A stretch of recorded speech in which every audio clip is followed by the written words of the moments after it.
From high above, it looks like someone dropped a bomb on this trailer park. Homes tossed together like matchboxes. Semi-trailers tipped on their sides, twisted metal and debris everywhere.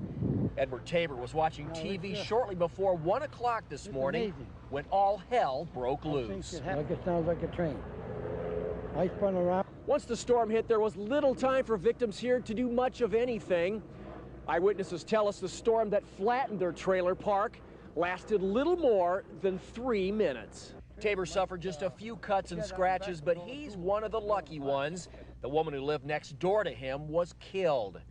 Florida's governor and lieutenant governor came by this afternoon to view the damage. Well, we're talking about now whether we need to move some, to get some temporary housing in for some of these people. The tornadoes that ravaged this four-county area have so far claimed 34 lives, making this a far deadlier storm than even Hurricane Andrew. Sheriff's officials fear the death count will climb even higher. We still have 8 folks that are unaccountable for right now.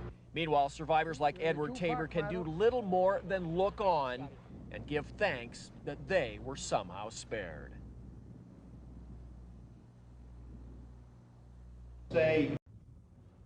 First thought was my kids, you know, to get them covered up. And the next thing was it seemed to go in slow motion, like it was happening in slow motion. But it really took just seconds for a tornado to whip through Kathy Schoenlett's apartment building, tearing down her walls and tossing her belongings onto the wet lawn. About that time, the sliding glass doors exploded and the glass was hitting us in our back, and we ran each to a child and covered the child up. Her family barely made it out of their crumpled apartment, but downstairs, a neighbor's dresser is untouched. Totally incredible. Next door, clothing remains in the closet, still on hangers. No one here can seem to forget that moment. We heard like the freight train's coming, and I said, we gotta move. We jumped up and grabbed the kids and got into the bathroom is when it pretty much hit, I think, out here. Sky lit up, we could see this building here, the roof was gone on it. All I can say, you know, you're here today, you can be gone tomorrow. And firefighters held their breath as they picked through the wreckage of building number 138, impaled by cars lifted by the wind. Even the shell of a blue airboat landed here. Flying glass cut little Jared Macy's head and bloodied his baby blanket. Tonight, his family is wondering what to do next. Managers at the Country Gardens apartments say they want to do all they can to help residents get back on their feet. So those who live in uninhabitable apartments will be getting a check today, and many will also be getting their security deposit back. A beginning, at least, to the long road back to rebuilding what they lost in seconds last night. In Winter Garden, Nicole Smith, WKMG 6 News. A small body wrapped in a white sheet, a heartbreaking scene, whether you're part of the rescue team or a reporter covering the storm. The little boy was one of 2 children who were asleep in their beds when the storm sucked them out of their homes. Their mobile home was destroyed, the children missing until about 10 this morning. That's when the optimism and hope were ruined by finding the first small body. His older sister, only about 11 years old, was found a couple of hours later, also dead. Neighbor Ron Johnson found their father shortly after the storm. Johnson says the family must have been asleep and didn't stand a chance. He was like 600-700 feet over the ditch, over into the woods. The storm just picked him up and... Evidently. He looked like he had his night clothes on. You know, it just sucked him out of the bed, I guess. A total of 5 people lost their lives in this small neighborhood of mobile homes. But along with all of the tragedy, there were miraculous stories of survival. These 2 young men found a friend's child in the woods. The tornado tossed the little boy into the trees, but he somehow survived. He was asleep, and he woke up and was holding on to the carpet. Trying to hold on. He said he was getting hit with water and wind and everything else. Last thing you remember is hitting the TV and waking up over there, a whole bunch of cops running around looking. Walter Lee also survived the storm, not by riding it out in his now splintered home, but by holding onto his clothesline outside, literally clinging to life. Held on to the clothesline post, and that was, you know. They found the little girl. But Lord, that saved my life. This used to be a beautiful 2-story home. You can see the second story is completely gone. That's the master bathroom up there in the master bedroom, and that's where the Walton family was when this storm hit. They were actually inside when the twister set down. Now, they're doing the first thing that anyone really does in a situation like this. They're assessing the situation. You can see that it's very bad. Fortunately, no one here was hurt at all, just a couple of bumps and bruises, but other than that, everyone's fine. So right now, what the family is doing, along with their friends, they're getting together all of their personal belongings, and they are looking for valuables. Dr. Eugene Bolton and his family had gone to bed. He says his wife had a funny feeling at about midnight. She couldn't sleep, so they got up the entire family in the middle of the night. The family was watching TV, and they heard the alerts, so they immediately went down the stairs, and as they were going down the staircase, that's when the roof came off. And I heard this roaring sound, like a train. And I said, honey, get up, get up. We ran, jumped out of bed, ran downstairs, and coming down the stairs, the roof went off. Actually, the entire second story came off the house. In fact, the bedrooms where the family members sleep are gone. It was Eugene's wife's funny feeling that saved this family. Had they been sleeping, the twister would have surely taken them away. Clarence Hall thought a jet was landing in his trailer at the Ponderosa Trailer Park. He was sound asleep. His wife heard the twister and took shelter in the tub. Just then, the twister turned the trailer over. Just catapulted her out of that bathtub and across the room, and of course the ceiling lights, I think it's what she struck her head on. She's pretty severely injured on the head. Regina was wedged in the bathroom. It took 3 hours to free her. She has several fractures of her spine, and she has what we call a contusion of her spinal cord itself. So whether or not she's going to be able to walk ultimately is still somewhat in question. Clarence remembers hitting his head, but he's okay physically, but still shaken up from that storm. Quite something. More than I ever experienced and ever want to again. Janet Lawton, WKMG 6 News.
ident.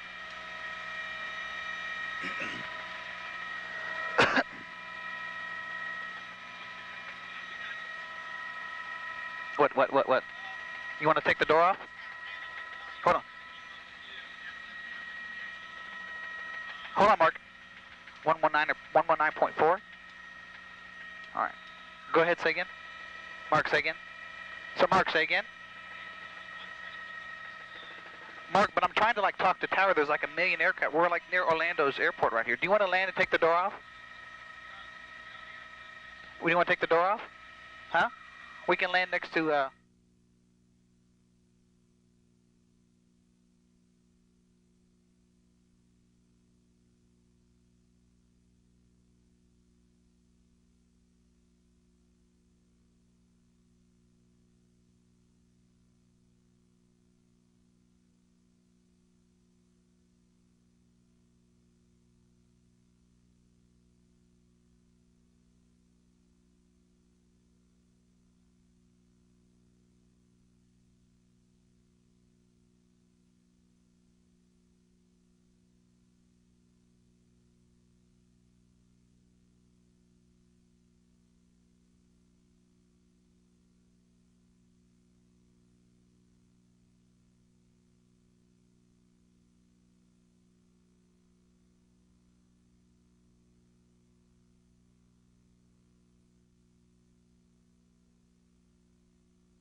out of there. How bad is it? It's pretty bad. Right now, preliminary numbers are 29 fatalities, injuries in the hundreds, destroyed structures in the hundreds. Right now, National Weather Service is calling this the worst tornado outbreak ever in the history of the state of Florida. I've heard something that this has more. They've had more deaths in this storm than they did in Hurricane Andrew or anything. Is that true? As far as deaths caused by wind, I think we're either very close or have exceeded those numbers, yes. Okay, tell me, what's the state doing right now? What kind of crews do you guys have on the scene? Well, right now we're working with local governments. Our first priority is making sure they have the resources to do search and rescue. We want to get that done today, so anything that those counties need, we're getting it to them. The other thing we're looking at is meeting the needs of the victims. We're currently working with the counties about getting some human resources in there as far as crisis counseling, as well as providing some basic services to the victims of the storm. Has there been any declaration of an emergency by the state? The state of Florida is currently under declaration of emergency, a governor's executive order. It's been in effect since the Groundhog Day storms. We've had 2 additional systems with the storms of yesterday, so we're continuing under that executive order. Some of these counties had also been reopened from a presidential disaster declaration for individual assistance that had occurred back near Christmas, and we're working with FEMA on reopening these counties and looking at assistance for these counties with this recent storm event. Okay, do we have any idea of who is hardest hit? Right now, the 2 counties that had the highest fatalities and the most damage appear to be Osceola and Seminole County. Orange County appears to have some significant damage to apartment complexes, and again, we're still working on very preliminary numbers. The counties are still in their emergency response phase, so we'll be working with them throughout the morning to get a better handle on what the unmet needs will be of the victims. Any ballpark figure as to what kind of costs we're talking about in damage, tens of millions, or? We have no idea on cost at this point. Again, the focus is on search and rescue. We do know up until yesterday, with the flooding that's also occurring in this event, we'd already exceeded.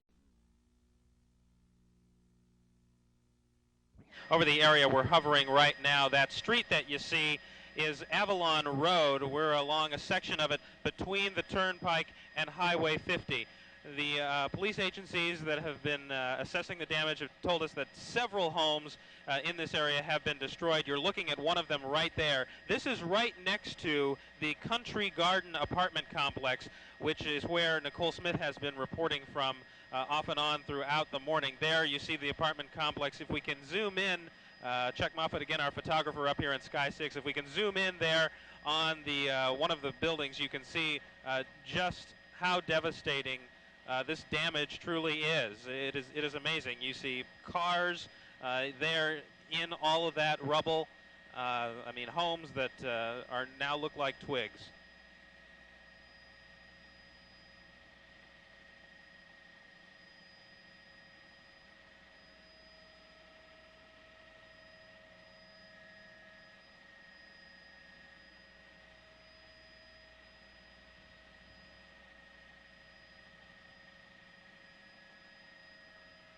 Well, that initial building that we first started off on, Mike?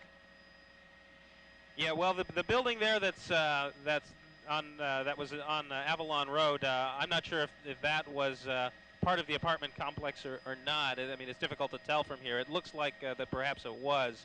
But again, from the air, when you look at the devastation, it's just hard to make out just what exactly these structures once were. We believe it may have been a house, though, there on Avalon Road.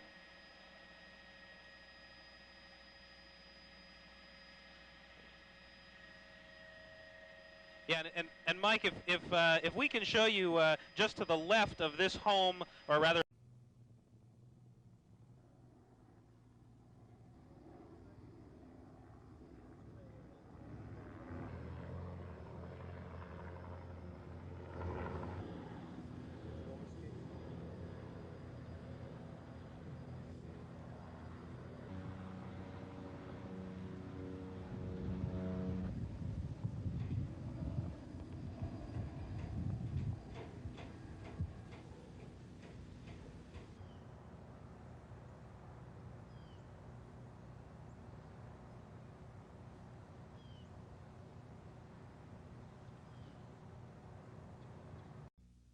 It went off. I looked out the window and I could see it coming from the west. And as soon as I dropped the blind, it hit right there. And you could hear the train coming. Vroom, vroom. Boy, and that was it. And the two trailers on the north side of me are completely wiped right out. Even before the sun came up, tornado victims huddled in blankets, waiting to hear the fate of their neighbors and thankful to be alive. Lois Tenite goes among them. She was fast asleep when her husband began to yell. All of a sudden, he said, hit the floor. So I went in the bathroom, which is in the center of the trailer, and I curled up in a ball and laid on the floor. He was laying on the living room floor, and the wind it was rocking the trailer back and forth, and then it picked us up, put the trailer on its side. Then all of a sudden, it just picked us back up again and set us right back down the way we were originally. Unfortunately, many of our neighbors were not so lucky. 8 hours after the twister ripped through here, emergency crews were still bringing out bodies. And with the help of cadaver-sniffing dogs, working to find those still listed as missing.